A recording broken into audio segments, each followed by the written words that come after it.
Mientras viajaba en el carro de mi amante, mi esposo me llamó y le dije que estaba con mi prima, pero cuando colgué, mi amante me dijo que me baje del auto en medio de la nada.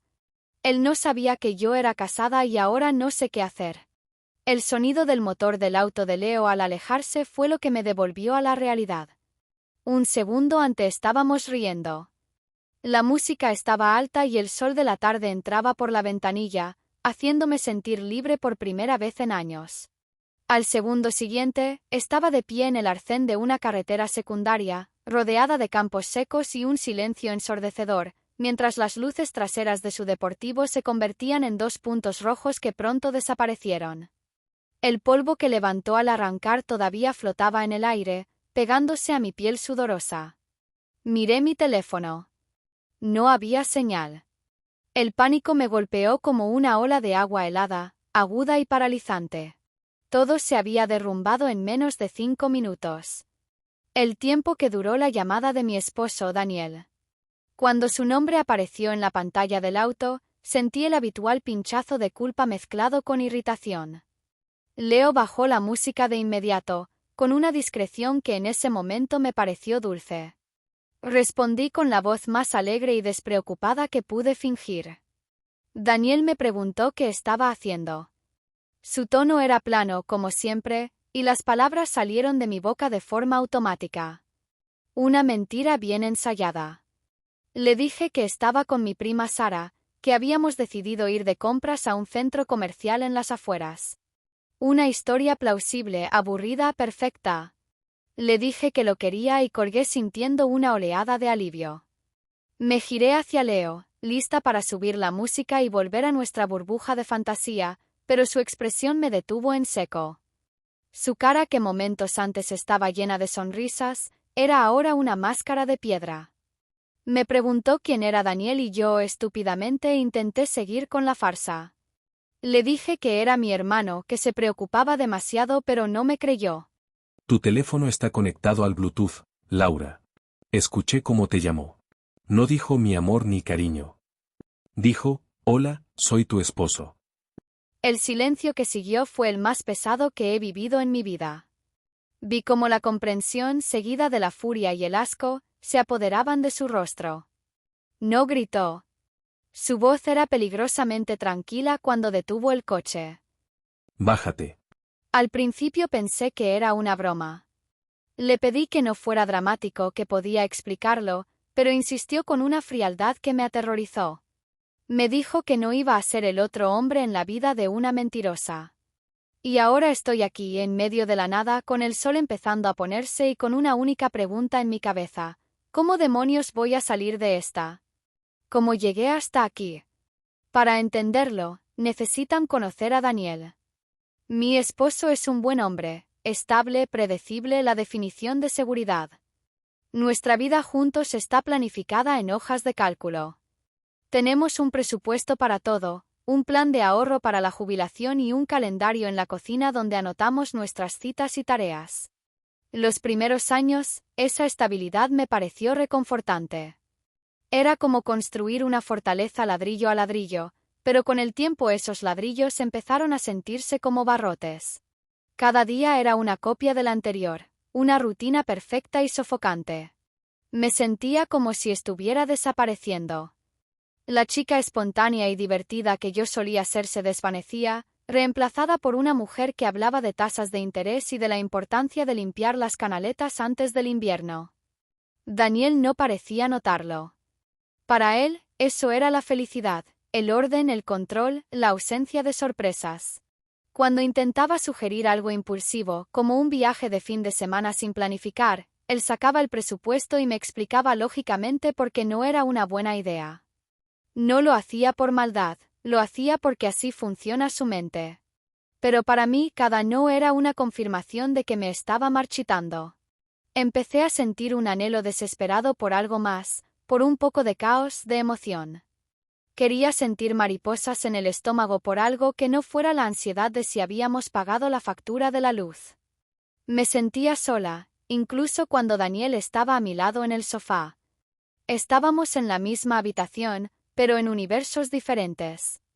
Fue en ese estado de inanición emocional cuando conocí a Leo. Lo vi en una galería de arte a la que fui sola, buscando sentir algo. Era el artista de una de las exposiciones. Empezamos a hablar y fue como abrir una ventana en una habitación sin aire. Él era apasionado, impredecible, y me miraba como si yo fuera la única persona en el mundo. Me vio, o al menos vio la versión de mí que yo anhelaba rescatar. No le hablé de Daniel. Al principio simplemente omití esa parte de mi vida.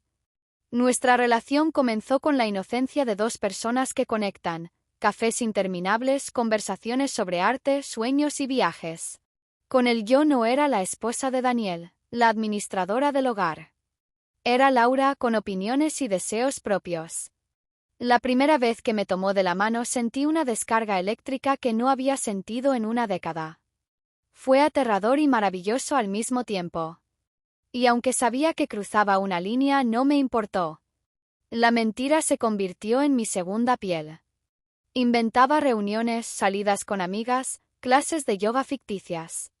Cada mentira era un ladrillo más en el muro que separaba mi vida real de mi vida secreta. Leo nunca presionó para saber más. Creo que disfrutaba del misterio.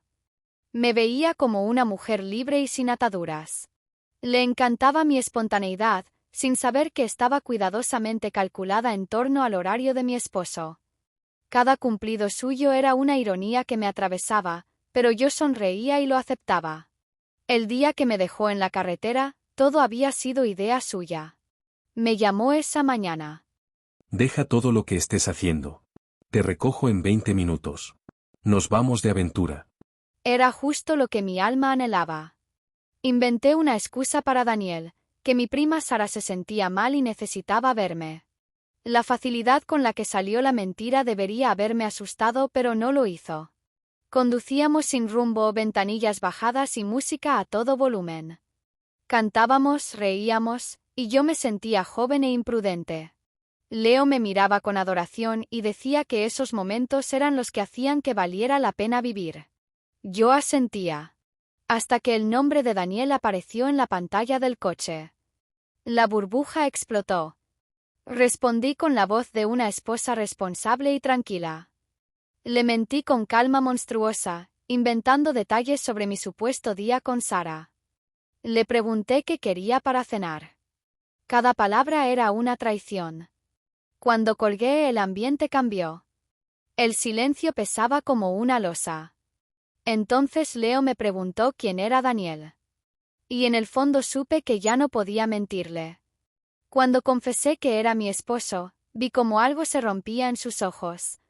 Me dijo que lo había convertido en un cliché, en el otro. Yo intenté explicarme, hablar de mi matrimonio, de cómo me sentía atrapada, pero mis palabras sonaban huecas. Él no quiso escuchar.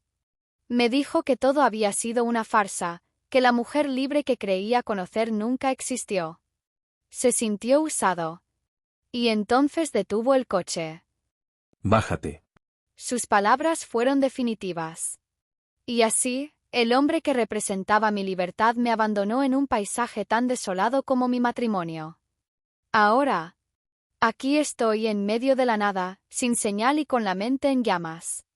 Mi sentimiento principal no es la culpa hacia Daniel, es una rabia ardiente hacia Leo. ¿Cómo pudo dejarme así? ¿Cómo pudo venderme una fantasía de libertad y luego desecharme a la primera complicación? Es un hipócrita. No puedo llamar a Daniel, tendría que confesarlo todo. La única opción es llamar a mi prima Sara, la real, y pedirle que me cubra. Involucrarla me parte el alma, pero no veo otra salida. Y mientras camino por esta carretera polvorienta pienso, no en cómo traicioné a mi esposo, sino en cómo Leo me traicionó a mí. La culpa vendrá después.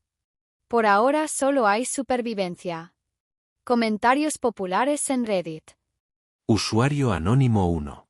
Vamos a ver si lo entiendo. Le mentiste a tu marido durante meses. Le mentiste a tu amante desde el principio. Te pillaron en tu propia mentira. Y ahora la víctima eres tú, porque tu amante no quiso ser cómplice de tu infidelidad. La gimnasia mental que haces es de medalla de oro. Él no te traicionó, descubrió tu traición. Él me hizo creer que era diferente, que entendía la necesidad de escapar de una vida que te ahoga. No le pedí que resolviera mis problemas, pero tampoco esperaba que me dejara en medio de la nada. Eso es cruel sin importar las circunstancias. No se trata de ser víctima, sino de un mínimo de decencia humana. Usuario anónimo 2. La pregunta que haces es reveladora, no es cómo arreglo el daño, sino cómo salgo de este lío inmediato. Tu prioridad sigue siendo la gestión de tus mentiras, no enfrentar las consecuencias. Esa es la raíz de tu problema. Usuario anónimo 3. Siento que tu matrimonio fuera infeliz, pero la solución a sentirse atrapada no es construir otra jaula de mentiras. Leo reaccionó como cualquier persona decente al descubrir que era el otro, sin saberlo. Fue brusco, sí, pero su indignación está justificada. Ahora pretendes arrastrar a tu prima a tu caos. Eso no es justo. Yo sé que no es justo para Sara, pero es mi única opción ahora mismo. Quizás mi solución no fue la mejor, pero cuando te sientes tan desesperada, no tomas las decisiones más lógicas. Solo intentaba respirar, y Leo me quitó el aire. Actualización 1. Ha sido la peor semana de mi vida. Gracias por los comentarios, algunos fueron durísimos pero me hicieron pensar. Después de caminar casi una hora, encontré un bar y usé su teléfono. Llamé a mi prima Sara. Estaba furiosa. Le conté una versión editada, que estaba viendo a alguien y me había dejado tirada. No le dije que estaba casada, aunque creo que lo sospechaba. Me gritó, me sermoneó, pero vino a buscarme. El viaje de regreso fue un silencio sepulcral. Al dejarme cerca de mi casa me dijo que nunca más la metiera en mis problemas. En casa Daniel me abrazó preocupado.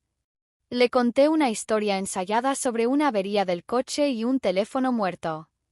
¿Me creyó o fingió creerme? Esa duda me mata. Ahora vivo con miedo constante a que todo salga a la luz. He intentado contactar a Leo solo para decirle lo cobarde que fue, pero no responde. Es como si nunca hubiera existido.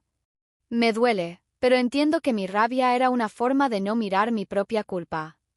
Usuario anónimo 4. Se creyó mi historia, o fingió hacerlo. Esa frase lo dice todo. No subestimes a tu esposo.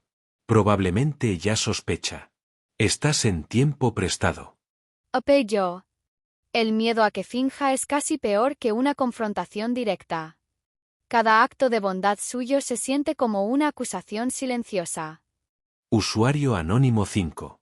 Le debes una disculpa enorme a tu prima. Y deja en paz a Leo.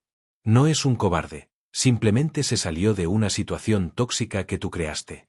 Usuario anónimo 6. Este es el comienzo del verdadero trabajo. Aceptar que eres la villana de tu historia es brutal, pero necesario. La paranoia es el precio de tus mentiras. Actualización final. Ha pasado un mes. El tiempo prestado se acabó. La bomba explotó, pero no como esperaba.